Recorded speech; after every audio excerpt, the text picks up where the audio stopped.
Fred, mon ami de Strasbourg, est un lève-tôt. Il dit qu'il n'a pas besoin de réveil.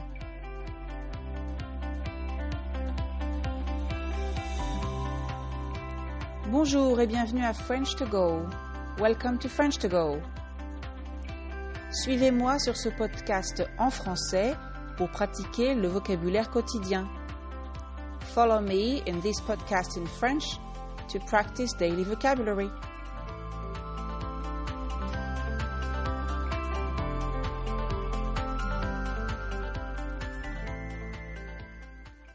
Le week-end, je prends mon temps, je me repose, je suis calme, mais en semaine, dernièrement, c'est vraiment la course. Je voudrais bien changer ça, alors j'ai demandé à mes amis de me parler de leur journée pour voir ce que je pourrais changer. L'occasion pour vous d'apprendre ou de revoir le vocabulaire du quotidien. Donc Fred, mon ami de Strasbourg, est un lève-tôt. Il dit qu'il n'a pas besoin de réveil. Il se réveille tous les jours de manière naturelle à 5h30. 5h30, oui, je sais, ça fait peur. Il se lève, il boit un grand verre d'eau, mange une banane et fait un peu d'exercice. En ce moment, il fait du tai chi. Après, il lit un peu, il écrit dans son journal et quand il ne fait pas trop mauvais, il va faire un petit jogging. Il prend son petit déjeuner à son retour. Il boit du thé vert, mange une tartine de pain complet avec de la crème d'amande ou de l'avocat quand c'est la saison. En général, il part au travail vers 7h30 à vélo. Il travaille beaucoup, mais il prend toujours une longue pause au moment du déjeuner. Il mange dans un parc à côté de son bureau. Il se repose, il lit ou il court un peu s'il n'a pas eu le temps le matin. Il rentre vers 19h chez lui et parfois il apporte des dossiers à la maison, même s'il n'aime pas ça.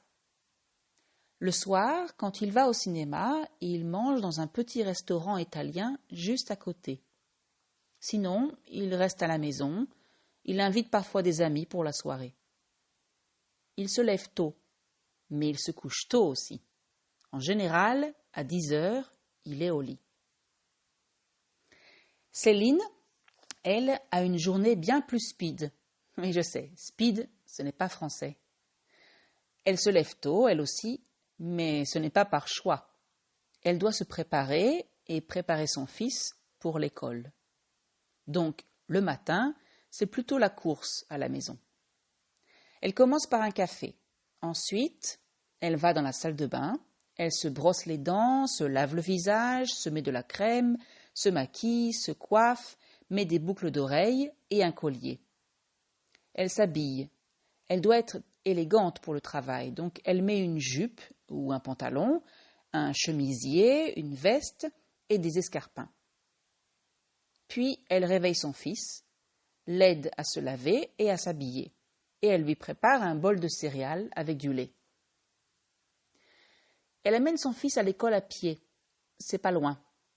Ensuite, elle prend le V-Cube, le vélo libre-service de Bordeaux, pour aller au travail. Elle est tellement heureuse de ne plus habiter à Paris pour ça. Avant, c'était 40 minutes de métro ou alors les bouchons sur la route. Elle travaille dans une grande société, elle a un beau bureau avec une grande fenêtre qui donne sur une place. Elle a beaucoup de travail. Elle a des réunions, des projets en cours, des projets à venir, des rapports à écrire, une équipe à diriger.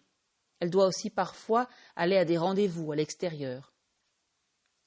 Pour le déjeuner, elle mange souvent une salade ou un sandwich qu'elle se fait livrer. Elle va dans le parc, juste à côté, et elle prend son carnet pour dessiner un peu.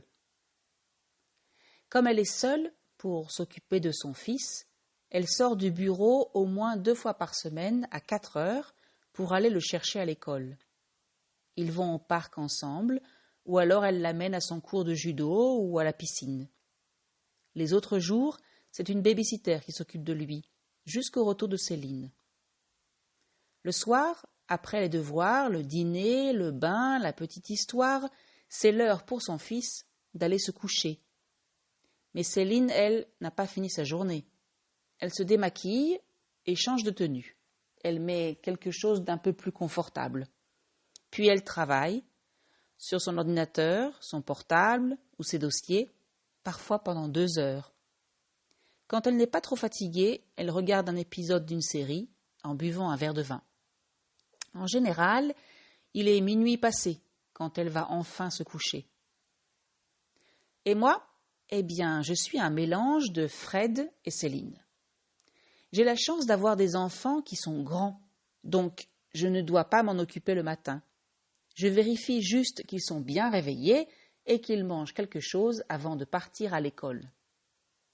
Je me lève en général à 7h moins le quart, après avoir appuyé 3 fois sur le bouton snooze. Je sais, ça aussi, c'est pas français. Je me couche tard, alors j'ai du mal le matin. Mon mari, lui, part très tôt au travail. Donc, je m'occupe juste de moi. J'aime prendre une douche le matin pour me réveiller. Ensuite, je bois un bol de café au lait dans la cuisine ou sur le balcon quand il fait bon. Je mange une bouillie de flocons d'avoine avec du lait d'amande, des noix et une demi-madane. Je passe un peu de temps sur les réseaux sociaux et je regarde aussi mes mails. Je sais, c'est une mauvaise habitude. Je pars à 7h40. Je vais à l'université en bus. J'enseigne, ça veut dire je donne des cours, toute la matinée et une partie de l'après-midi. À midi, je déjeune avec mes collègues au restaurant universitaire ou dans l'un des petits restaurants du quartier. Mais quand je suis débordée, je me contente d'un sandwich dans mon bureau. J'ai parfois des réunions et une fois par semaine, je donne aussi des cours bénévolement dans un centre pour réfugiés. En général, je rentre à la maison vers 6h30. Je prépare le dîner. C'est important pour moi qu'on mange tous ensemble, mon mari, mes enfants et moi. Mais on n'y arrive pas toujours. Mes enfants sont de plus en plus occupés et mon mari a souvent des appels urgents. Le soir, j'aime regarder 1 ou 2 épisodes d'une série sur Netflix. Ou alors je lis. J'adore les romans policiers. Parfois, mon mari et moi, on boit un verre de vin et on discute dans le salon ou sur le balcon. Le temps passe vite. Je vais rarement au lit avant minuit. Et je m'endors tout de suite. Je sais, j'ai de la chance. Donc, regardons un peu plus en détail le vocabulaire d'aujourd'hui. Donc, pour parler de l'heure, on dit 8h15 pour 8h15. Donc, il est 8h15 ou le cours commence à 8h15. Dans une discussion formelle, donc par exemple pour fixer un rendez-vous ou pour les trains, les avions, ou quand cela peut porter à confusion, ça veut dire quand ce n'est pas clair si on parle du matin ou du soir, dans ces cas-là, on dit 20h15. Jusqu'à la minute 30, on dit l'heure d'abord, puis le nombre de minutes. 8h10, 8h20.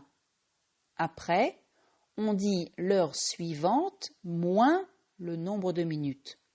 Donc, il est 9h moins 20 pour 8h40. Il est 9h moins 10 pour 8h50.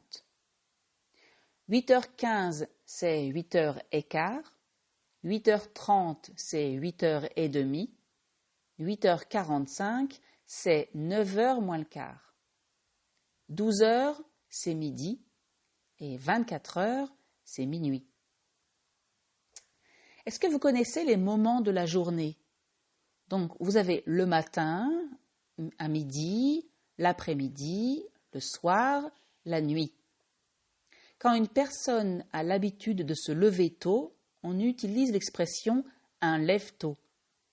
Par exemple, Fred est un lève-tôt. Le contraire s'appelle un couche-tard. Moi, je suis plutôt couche-tard. Quand une personne préfère le matin, quand elle est plus productive, plus concentrée, on dit qu'elle est du matin. Le contraire, c'est facile, elle est du soir. Est-ce que vous connaissez les verbes du quotidien? D'abord, on utilise beaucoup de verbes pronominaux. c'est-à-dire quand on fait l'action sur soi-même. Se réveiller, se lever, s'habiller, se préparer, se brosser les dents, se maquiller, se coucher. Par exemple, j'ai dit que Céline se brosse les dents, se lave le visage, se met de la crème, se maquille, se coiffe. Une autre chose, on ne dit pas qu'on mange le petit déjeuner, on dit qu'on mange quelque chose au petit déjeuner et on peut dire aussi qu'on prend le petit déjeuner sur la terrasse, par exemple. Maintenant, voici d'autres verbes qu'on utilise pour parler de la journée. Préparer, partir au travail, travailler. En français familier, on parle de boulot pour dire travail et de bosser pour travailler. Donc par exemple, je peux dire que Céline bosse comme directrice commerciale dans une grande compagnie. Pendant la journée, on a des réunions avec des collègues et des rendez-vous avec des clients. Pour parler de la fin de la journée, on utilise sortir, on sort du bureau, et rentrer à la maison. Et un peu plus tard, on va se coucher. On dit aussi qu'on va dormir ou qu'on va au lit. Donc aller se coucher, aller dormir, aller au lit. En France, on utilise l'expression métro, boulot, dodo. Dodo, c'est pour dormir, pour parler de la routine quotidienne. C'est peut-être un peu exagéré, mais il y a du vrai, non? C'est pour ça qu'on aime tant le week-end.